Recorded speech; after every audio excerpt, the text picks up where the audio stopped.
been a teacher in Oak Harbor for 32 years, and so I've been here for a long time. This is my first job. I got my first job here. I started in Spanish and math. Now I just do Spanish. We had two daughters that went through the Oak Harbor school system, and one is a senior now, and the other one is a junior in Central University.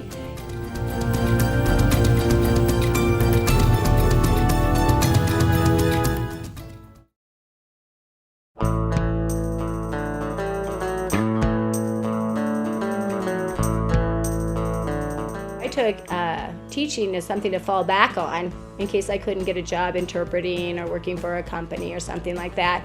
And so what happened was I ended up getting a job here, and I liked it. And so I stayed as a teacher, but I didn't go into teaching because I liked teaching. I stayed in teaching because I like teaching.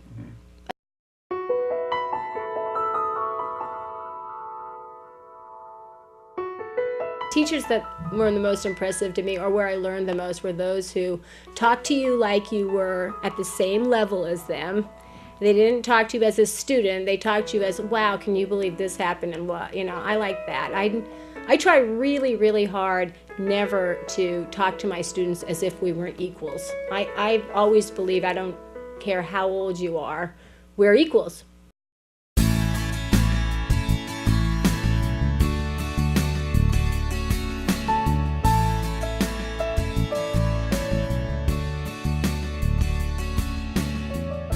When one of our students was in the emergency room, and a Mexican man came in, he couldn't really communicate, and so they said, does anybody here speak Spanish?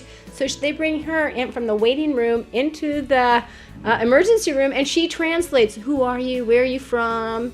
And so things like that is when they tell me where they use the language, because it makes what I do here important. A lot of my students write to me and tell me how they like the class, or how they like the enthusiasm, or how they like the difference, in the delivery.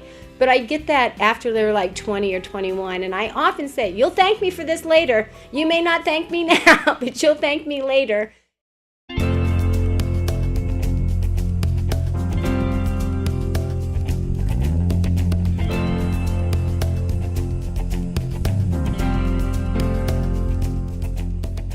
Okay, here's another way I feel about education. In a public school versus a private school, I wouldn't send my daughters to a private school if I had all the money in the world. I wouldn't do it, because they grow up with the people here. This is who these are their peers. These are the people that are going to vote with them.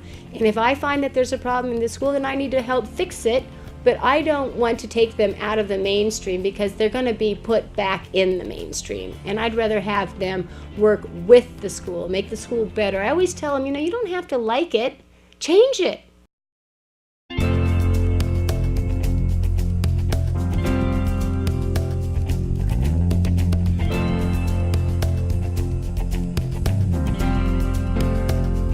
I would like to see the parents take more ownership for what their students do after school and the homework they do.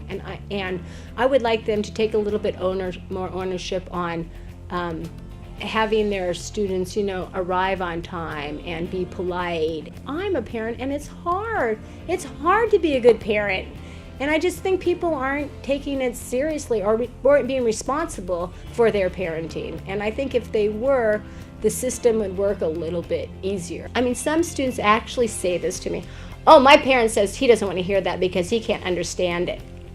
And I go, oh my God, he is not just wowed by the fact that you can speak another language. You would think that would just be awe. No, he doesn't want to hear it. And I'm like, wow. Well, then come practice with me.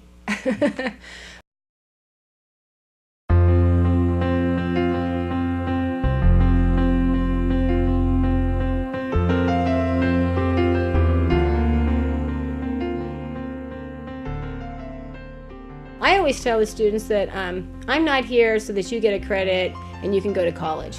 That's not my deal.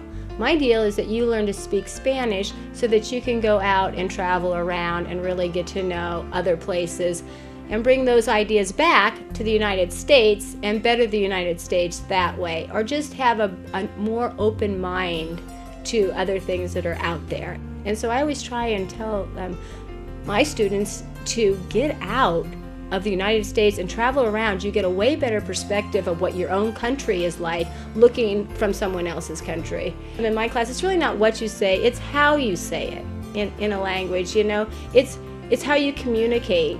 We started basically with the grammar base, speaking English and teaching Spanish in English, and then we went to the immersion method, which was all Spanish.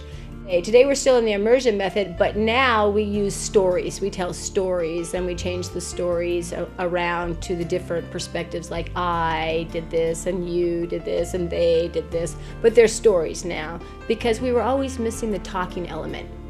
You know, it was always artificial talking, kind of.